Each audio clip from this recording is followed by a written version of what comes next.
Week 16 officially in the rear view. That means 2 more opportunities to state your claim on one of these 7 seeds. The Ravens coming up with a massive victory over the 49ers in Santa Clara, but you're only as good as your next one. Their next one against the 2-seed Dolphins. What could decide that all-important bye? Looking at it right now, the Chiefs at 9-6 following the loss would get the 6-seed Bills in KC. Sign me up twice for another meeting between those two. Emery Hunt back in studio, joined also by John Breach here to give his thoughts on the playoff picture, and starting to come into focus, less variables to take into account, but still those bottom seeds up for grabs. I want to take the conversation to the top tonight here, John. Not just what you saw between the Ravens and the 49ers, but how that informs what you expect to see in next week's matchup. Well, what I saw from the 49ers, or from the Ravens, is that they can play with the best teams in the NFL. I mean, this was a beatdown. There was a question of, can anyone go out there and stop a fully healthy 49ers defense? This was certainly the Ravens' toughest matchup to this date, and they passed the test with flying colors. So when you can shut down an offense that has Deebo Samuel, Brandon Ayuk, Christian McCaffrey, you're going to feel pretty good about yourself going to your next game, which is against the Dolphins offense, which is almost as high-powered. So I think the Ravens are going to have a lot of confidence going into next week, and knowing that if they win that game, they're going to clinch the #1 overall seed in the AFC. So this, to me, kind of puts the Ravens stamp themselves as the Super Bowl favorite with the win.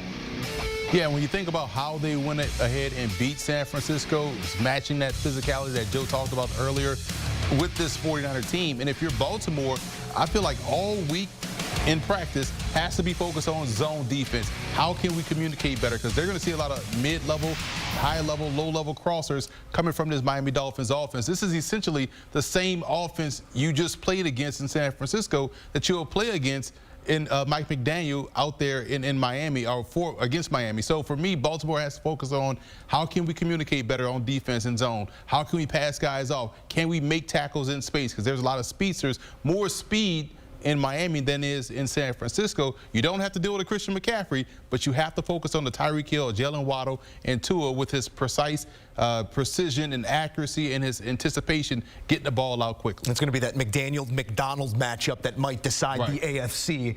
You just love the alliteration of it all. Going to be important to see what the health is, both of Kyle Hamilton in the back end for the Ravens and of the aforementioned Jalen Waddle inside that matchup there in the secondary. Let's talk about the Kansas City Chiefs as well, who get tagged with an unexpected loss here against a team that they dominate historically in the Patrick Mahomes era. Not only that, it comes at home. Not only that, Taylor Swift in the building. Come on. We got to show out for T-Swift, right? Well, you might have to show up and show out away from home. If they can win that first game against whoever it may be, that is assuming that they can clinch the division here in the next 2 weeks, we're going to see Patrick Mahomes play playoff football on the road if they can get past that first round, Emery. How does this one affect the way you're looking at KC? A lot of the same questions we've been asking all season, but no answers here on Monday. Yeah, I feel like every time we talk about Kansas City, I say the same thing. No one fears the Chiefs this year. No one fears them coming into their home or going into Arrowhead. People just look at Kansas City and say, hey, if we just take care of our business and make the plays that are there to be made, we could beat the Chiefs.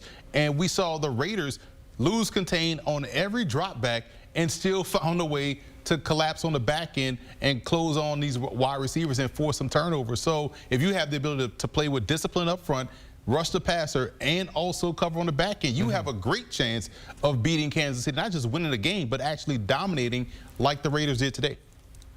Yeah, and it seems like with the Chiefs over the past 5 years, there's been this aura of invincibility that is absolutely not there. You know, if the Chiefs were trailing, Patrick Mahomes would bring them back, but he doesn't have the weapons. His guys aren't getting open. His offensive line isn't protecting them as well as they should. Usually this is a team that gets hot at the end of the year. They're 1-3 in the month of December. They haven't had a losing December since 2013. So we're talking something, this hasn't happened in 10 years. So this team is not intimidating. And to get to that road playoff game in the divisional round, they'd have to get out of the wild card round. And right now, there's no guarantee that would happen. Joe, you mentioned that right now it would set up as a rematch with the Buffalo Bills in the first round. I don't think Kansas City would love that. I think the Bills would love it. So the Chiefs have a lot of question marks, and they haven't even clinched the division yet. They still have to win one of their final 2 games, which isn't even a guarantee based on how they're playing right now. Losing out by the Chiefs and winning out by the Raiders would be a Raiders divisional title. Still football to be played. Let's take a look at the NFC playoff picture now. As the 49ers, despite the loss, hats and T-shirts already taken care of, 11-4, but still fighting for that top overall seed and the bye. So our 1 and 2 seed, both 3-game losing streaks at some point in the season. But the tiebreaker does belong to the 49ers by way of that drubbing of the Eagles. Lions are set in place too. Buccaneers playing really good football. But again, let's start this conversation at the top and with the 49ers, Breach. The 60 minutes of football that we just watched with the Baltimore Ravens was about as physical of football as you're going to see on any level. They stood up to the task. They did answer late in game. But a lot of questions can be rolled out in front of the 49ers right now. As you assess them coming off of this loss, any worry that this loss might linger, or is this the proverbial smelling salt that gets them back to who they're supposed to be prior to playoffs? I think I'm a little worried that it might linger again. Like the Chiefs, you want to be hot at this time of year. You don't want to get beat down and lose games by 2 touchdowns in December. And this kind of throws a wrench into the race for the #1 seed. If the 49ers get the #1 seed, get that first round bye, I feel real comfortable about them getting to at least the NFC title game, if not the Super Bowl. But they have to win out to clinch that, and they play the Rams in Week 18. That's not going to be any sort of cakewalk. So this is a wide open race. And you look at the way they played. If you fluster Brock Purdy, he struggled. We saw the interceptions thrown tonight. This team cannot play from behind. We saw the statistic that Kyle Shanahan has never won a game when he's trailing by 8 or more points in the fourth quarter, 0-37. So if you get this team playing from behind, get them off their script, they're very beatable. And there are teams that can do that. The bad teams can't, but as the Ravens proved, there are good teams out there that can. So I do think that some of that invincibility that we saw from the 49ers over the past 6 weeks just isn't there anymore. And the Eagles have the easier road to get to that #1 spot because they have the lighter schedule. But for San Francisco, that last 18-week game, 18-week matchup against Los Angeles is going to be the biggest bugaboo for them because of the Sean McVay factor, a guy that can match wits with a Kyle Shanahan, and they have the defense that we've seen so far this season that can match up versus San Francisco. I think that's going to be the game that could potentially knock the 49ers out of first place. Maybe they'll get the 2nd seed, but the Eagles, to me, with that matchup against the Cardinals and what we just saw against the Giants and whoever's going to play quarterback for them, feels like they're going to get that #1 seed. So this game doesn't concern me because the 2 teams that would concern me about San Francisco, they beat the brakes off in Philadelphia and also Dallas. Dallas matches up with them athletically. Philly matches up with them from a physicality standpoint, and they drummed both teams. But that game against the Rams in Week 18 could be the deciding factor between #1 and #2. Get back in the facility, get the bodies right, because Week 17, it's only a handful of days away. Gentlemen, appreciate the thoughts as always.